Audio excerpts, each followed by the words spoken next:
पाठ 3 ईदगाह। पाठ प्रवेश।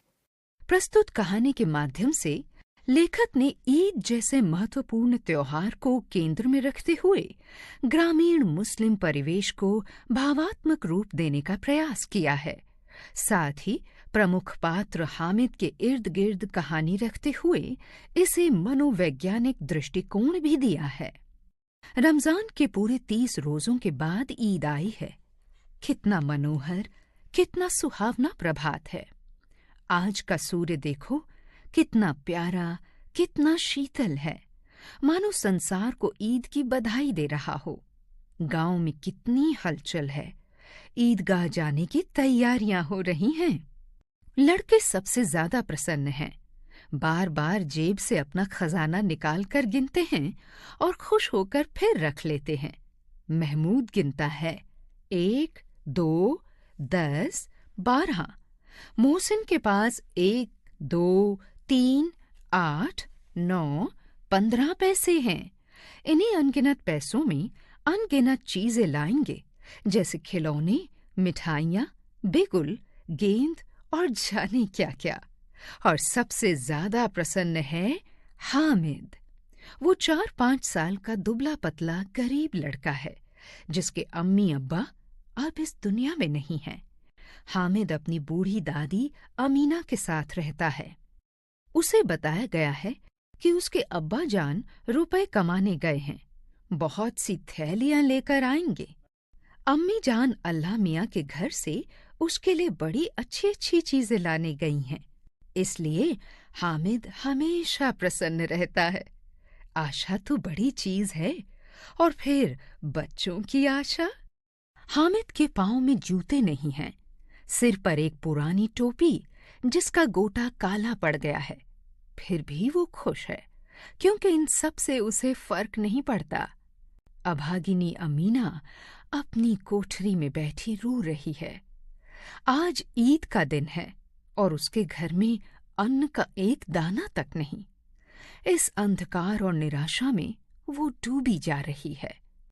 गांव से मेला चला और बच्चों के साथ हामिद भी जा रहा था। हामिद के पैरों में तो जैसे पर लग गए हैं। बच्चों के लिए नगर की सभी चीजें अनोखी थी।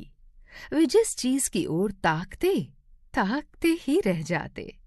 सड़क के दोनों ओर अमीरों के बगीचे हैं, पक्की 4 दीवारी बनी हुई है। पेड़ों में आम और लीचियां लगी हुई हैं। सहसा ईदगाह नजर आया। ऊपर इमली के घने वृक्षों की छाया है, नीचे पक्का फर्श है जिस पर जाजिम बिछा हुआ है। रोजेदारों की पंक्तियां एक के पीछे एक दूर तक चली गई हैं। नमाज अदा करके लोग आपस में गले मिलते हैं और उसके बाद मिठाई और खेल तमाशों की दुकान पर धावा बोल देते हैं। बच्चे मेला देखकर बहुत खुश हैं। ये देखो, हिंडोला है, यह चरखी है। लकड़ी के हाथी, घोड़े, ऊंट छड़ों से लटके हुए हैं। 1 पैसा देकर बैठ जाओ और 25 चक्करों का मजा लो। महमूद, मोहसिन, नूरे और शम्मी इन घोड़ों और ऊंटों पर बैठते हैं। हामिद दूर खड़ा है। 3 ही पैसे तो हैं उसके पास। जरा सा चक्कर खाने के लिए वो इन्हें खर्च नहीं करना चाहता। सब चरखियों से उतरते हैं। अब खिलौने लेंगे। तरह तरह के खिलौने हैं। महमूद सिपाही लेता है। मोहसिन को भिश्ती पसंद आया। नूरे को वकील से प्रेम है। हामिद के पास कुल 3 पैसे हैं। इतने महंगे खिलौने भला वो कैसे ले? हामिद मन मार कर रह जाता है। खिलौनों के बाद मिठाइयां आती हैं। किसी ने रेवड़ियां ली हैं, किसी ने गुलाब जामुन, किसी ने सोहन हलवा। सब मजे से खा रहे हैं। हामिद बेचारे के पास 3 पैसे हैं। वो ललचाई आंखों से सब की ओर देखता है। मिठाइयों के बाद लोहे की चीजों की दुकानें हैं, कुछ गिलट और कुछ नकली गहनों की। लड़कों के लिए यहाँ कोई आकर्षण न था। वे सब आगे बढ़ जाते हैं। हामिद लोहे की दुकान पर रुक जाता है। वहां कई चिमटे रखे हुए थे। उसे ख्याल आया, दादी के पास चिमटा नहीं है। तवे से रोटियां उतारती हैं तो उनका हाथ जल जाता है। अगर वह चिमटा ले जाकर दादी को दे दे तो वे कितनी प्रसन्न होंगी। फिर उनकी उंगलियां कभी न जलेंगी। घर में एक काम की चीज हो जाएगी। खिलौने से क्या फायदा, व्यर्थ में पैसे खराब होते हैं। उसने दुकानदार से पूछा, यह चिमटा कितने का है? 6 पैसे लगेंगे, दुकानदार ने कहा। हामिद ने कलेजा मजबूत करके कहा, 3 पैसे लोगे? यह कहता हुआ वो आगे बढ़ गया कि दुकानदार की घुड़कियां न सुने। लेकिन दुकानदार ने घुड़कियां नहीं दी, बुलाकर चिमटा दे दिया। हामिद ने उसे इस तरह कंधे पर रखा मानो बंदूक हो। 11 बजे सारे गांव में हलचल मच गई। मेले वाले आ गए।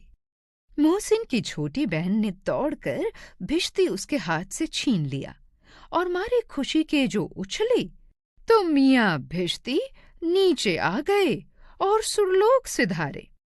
थोड़ी देर में मियाँ नूरे के वकील का भी चोला माटी में मिल गया। महमूद को ठोकर लगने से सिपाही अपनी बंदूक लिए जमीन पर आ गया। उसकी एक टांग टूट गई। अब मियाँ हामिद का हाल सुनिए। अमीना उसकी आवाज सुनते ही दौड़ी और उसे गोद में उठाकर प्यार करने लगी। सहसा उसके हाथ में चिमटा देखकर वो चौंक गई। यह चिमटा कहाँ से आया? मैंने मोल लिया है। कै पैसे में? 3 पैसे दिए। अमीना ने छाती पीट ली। यह कैसा नासमझ लड़का है कि दोपहर हुई, कुछ न खाया न पिया, लाया क्या? ये चिमटा। सारे मेले में तुझे और कोई चीज न मिली जो ये लोहे का चिमटा उठा लाया? हामिद ने अपराधी भाव से कहा, तुम्हारी उंगलियां तवे से जल जाती थी, इसलिए मैंने इसे ले लिया। बुढ़िया का क्रोध तुरंत स्नेह में बदल गया। बच्चे में कितना त्याग, कितना सद्भाव और कितना विवेक है। दूसरों को खिलौने लेते और मिठाई खाते देखकर इसका मन कितना ललचाया होगा। वहां भी इसे अपनी बूढ़ी दादी की याद बनी रही। अमीना का मन गदगद हो गया। वो रोती रही और रोते रोते अपना दामन फैलाकर हामिद को दुआएं देती रही।